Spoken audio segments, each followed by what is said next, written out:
Hello and welcome to this week's edition of TV Coast to Coast, our weekly video chat about notable shows and highlights of the TV week ahead.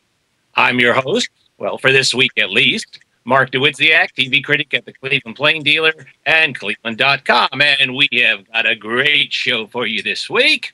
We'll be featuring the critical stylings of Christy Turnquist of the Oregonian and OregonLive.com, and the venerable voice of the inimitable Dave Walker of New Orleans Times-Picayune and NOLA.com.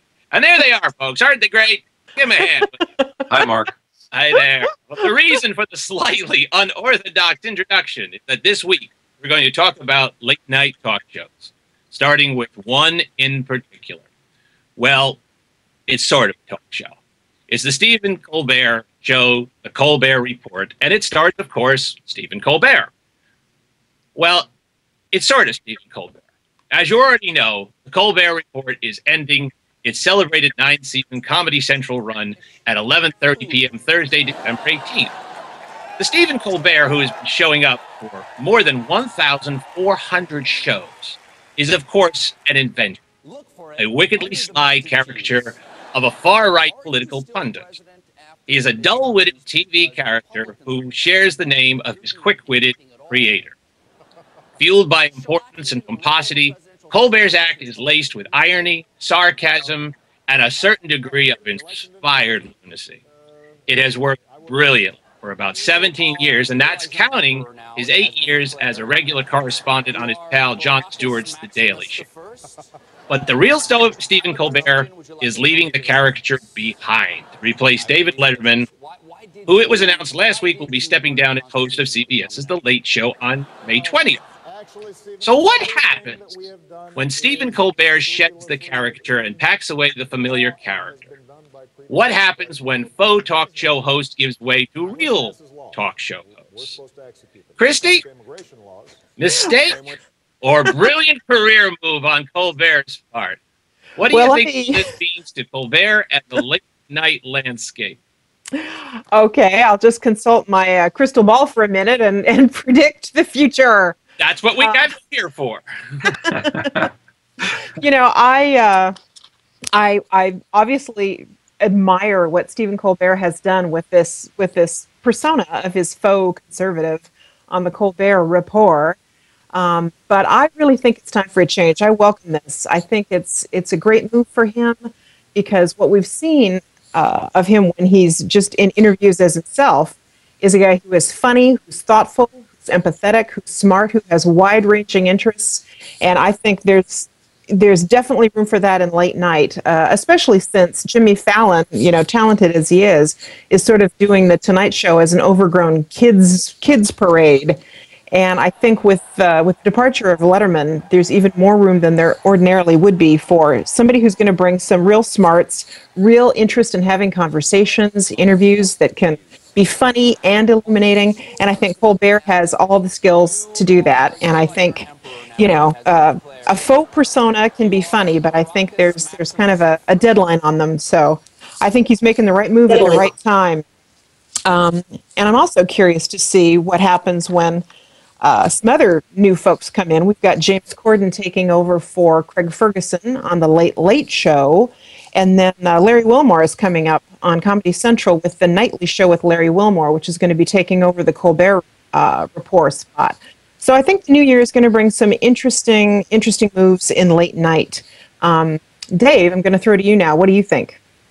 Well, I think Colbert's what Colbert did is one of the finest sustained comic performances TV's ever seen. I'm such a fan of what he's done there with that caricature.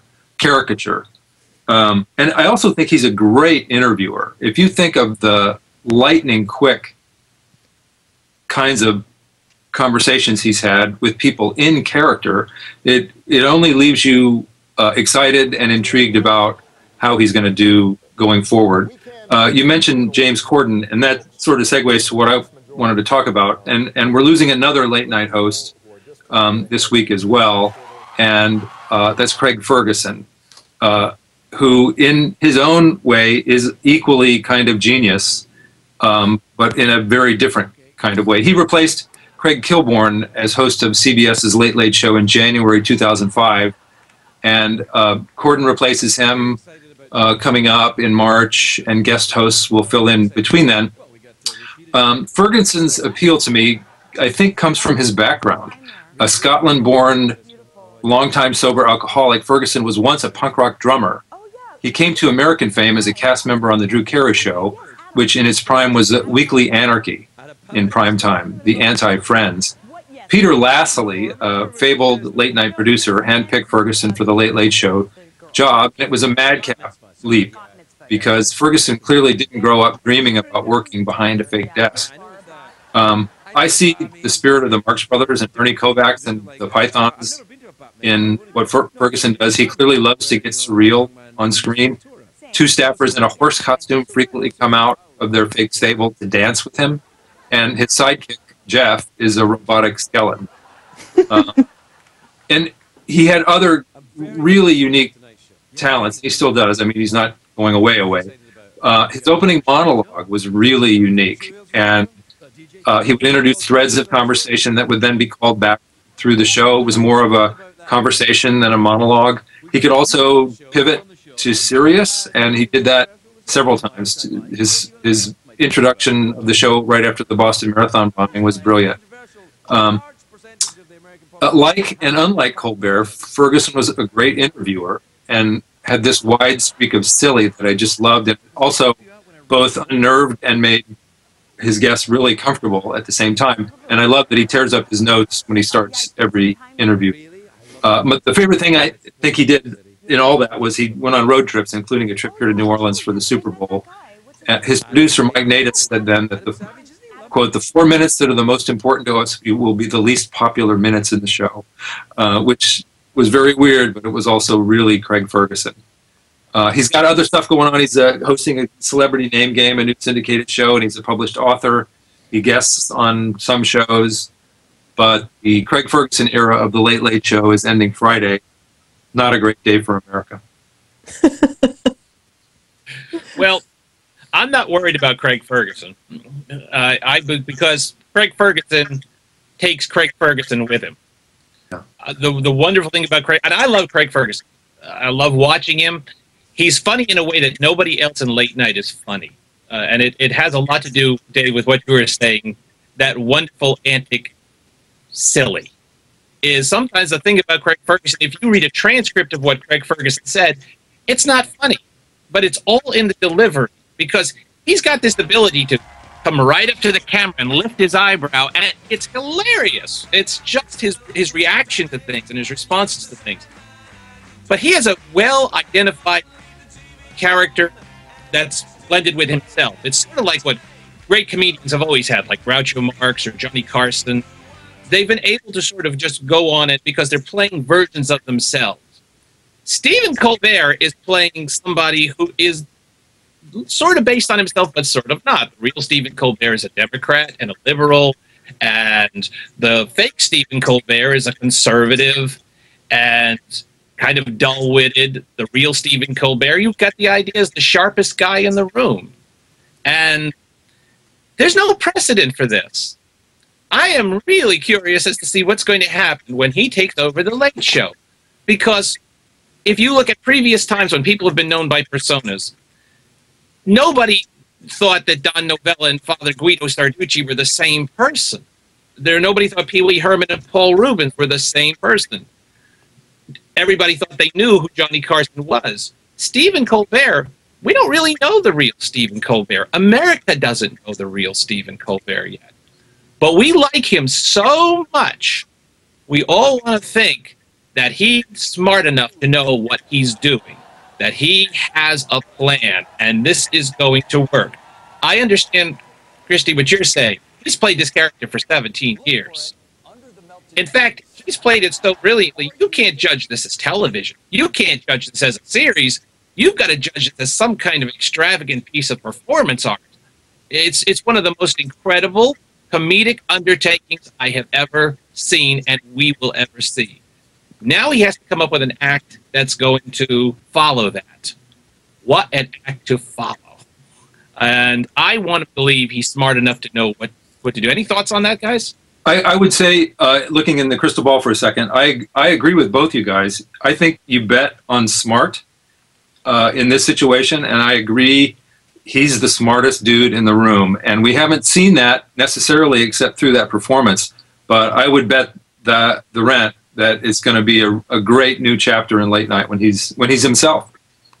And I agree. I mean, he has given interviews to Fresh Air and a few other places where he's out of character and he's himself. And I think we've seen enough of that to know that he is quick-witted.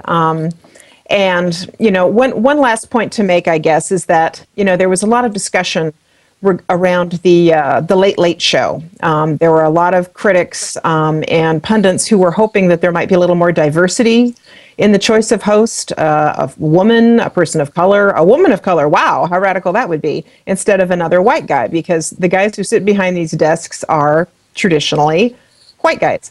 And we've got now another white guy with James Corden. I did note last week they announced that Reggie Watts is going to be his band leader. But I guess with all that, one of the shows that I mentioned earlier that I'm really looking forward to is Larry Wilmore's show, taking over the Colbert spot. Because with all the things that are happening in this country right now, I think having somebody of color who can talk about that is going to really add to the punch, the impact, the timeliness, the relevance, and I can't wait to see that. It's a hard act to follow, but I'm with you. I think I'm really excited about that show.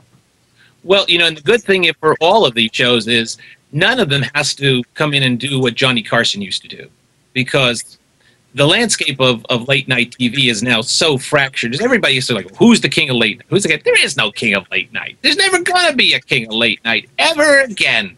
You know, when Carson stepped down, he was Charlemagne. He divided his kingdom. And after that, you have little bits and pieces of that kingdom going everywhere. So even Stephen Colbert coming in, he doesn't have to put up great numbers. He doesn't have to be Johnny Carson. He doesn't even have to be Jimmy Fallon. He just has to get a respectable number doing what he does and getting the right kind of demographic. And I think, you know, he's got a good chance. I think a lot of these guys do. It's a wide open field right now in late night. And in some ways, that's been to the benefit, because there's a whole lot of acts out there. So if you don't like Jimmy Fallon, maybe you do like Stephen Colbert. We've talked it out. Thanks, guys. We'll be back soon with another topic. Take care. See you soon. Take care, y'all.